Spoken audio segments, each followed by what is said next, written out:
Assalamualaikum warahmatullahi wabarakatuh. Saya Vima Anindya Vekista dari kelas Hukum Tata Negara 5G dengan NIM 1261032032444 akan menjelaskan mengenai politik dalam Islam.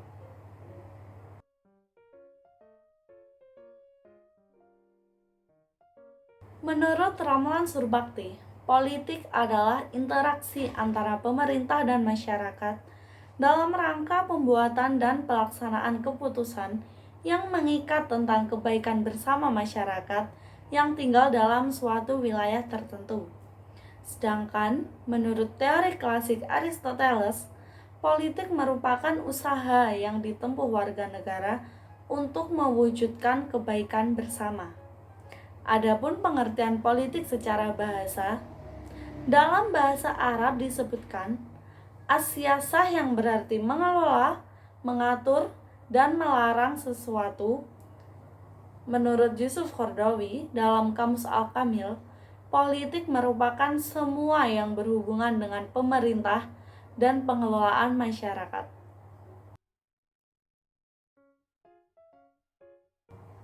Landasan politik dalam Islam. Politik dalam Islam harus berlandaskan kepada tauhid, risalah, dan kekhalifahan. Tanpa adanya ketiga landasan tersebut, maka aktivitas politik akan tidak beraturan dan tidak terarah sehingga dapat menimbulkan dampak untuk menghalalkan segala cara guna mencapai tujuan yang ingin dituju.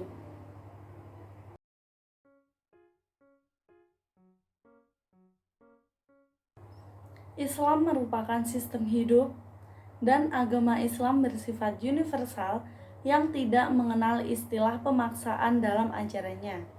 Islam juga mengandung pandangan-pandangan hukum dan politik. Dalam Piagam Madinah yang mengajarkan mengenai pelaksanaan politik pemerintahan yang tidak kaku. Piagam Madinah juga mampu melindungi dan mengatur kehidupan bernegara yang multi etnis dan berbeda-beda agama. Sehingga keyakinan inilah yang secara praktis cukup untuk mengamini Islam politik.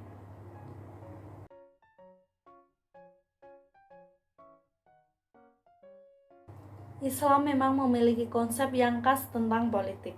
Akan tetapi, tentu saja Islam tetap terbuka terhadap berbagai konsep politik yang senantiasa muncul untuk kemudian bisa melengkapi konsep yang sudah ada dengan syarat tidak bertentangan dengan konsep Islam yang sudah ada sebelumnya. Sifat terbuka Islam dalam masalah politik ini tidak terlepas dari kenyataan bahwa Islam tidaklah menetapkan konsep politiknya secara sangat rinci. Politik bukanlah satu-satunya corak yang dimiliki oleh Islam, sebab jika Islam hanya bercorak politik tanpa ada corak lain yang seharusnya ada, maka Islam yang demikian ialah Islam yang parsial. Sekian presentasi dari saya. Bila ada kurang lebihnya saya mohon maaf. Wassalamualaikum warahmatullahi wabarakatuh.